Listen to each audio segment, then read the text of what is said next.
आपके यहाँ तो ऐसे विशेषकर गाय कहीं बाहर घूमती फिरती मिलती नहीं, लेकिन आप जानते हैं, आप सबको पता है कि हर भारतीय सनातनी का ये धर्म कहता है कि उसको अपनी घर की पहली रोटी गौ माता को देनी चाहिए। आप क्या करेंगे? आप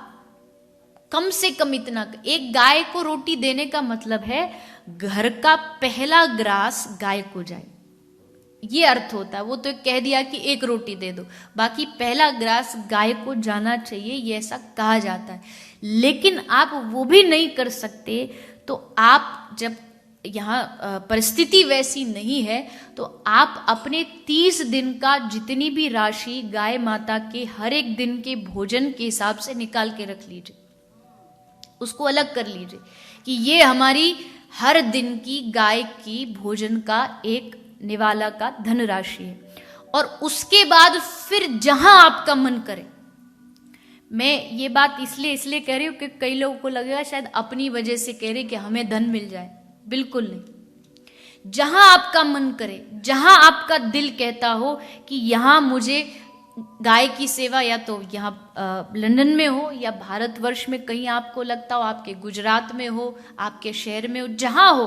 आप वहां जाकर के उस एक वर्ष की, महीने भर की, जितना भी हो, वो राशि को प्रदान करें कि ये राशि हमारी तरफ से केवल गौ माता के लिए। और फिर वहां ध्यान दीजिए कि उस राशि का सही उपयोग होता भी है कि नहीं। ये नहीं कि गाय भूखी मरी पड़ी है, चारा नहीं है, व्यवस्था नहीं है, तो ऐसी सेवा का भी क्या लाभ रहा जब तक वहां गौ माता के लिए पूर्ण रूप से देखभाल ना की जाए। कई लोग ऐसे भी होते हैं, कई गौशालाओं में जा करके, जैसे बच्चों को कई लोग अडॉप्ट करते हैं, वैसे गौ माता को अपने जीवन में जोड़ लेते हैं कि हमारे परिवार का एक सदस्य हो गई। धनराशि जो भी हम देंगे, धनराशि इसलिए आप दे रहे हो क्योंकि आपके पास सुविधा नहीं है गाय रखने की। अगर गाय रखने की सुविधा हो तो मैं तो कहती हूं हर आदमी को गाय अपने घर में रखनी चाहिए, पर अगर सुविधा नहीं है तो ये उसका एक छोटा सा सॉल्यूशन है कि चलो वो नहीं तो हम थोड़ा सा ऐसा करके देखें तो शायद हमारी भी गौ सेवा हो जाए।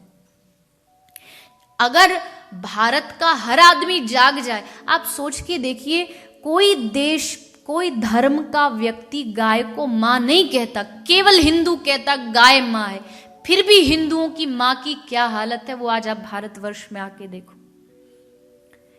एक एक स्थान पर कचरा खा खा के हजारों गाय रोज मर रही है, कचड़े से, प्लास्टिक से, लेदर से,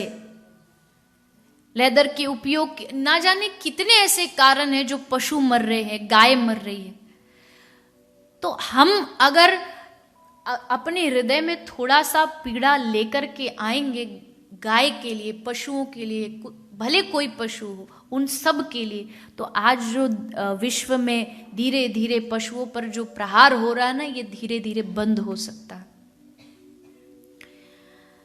मेरा कोई और उद्देश्य नहीं है इन बातों को बताने का, पर मैं स्वयं इस चीज से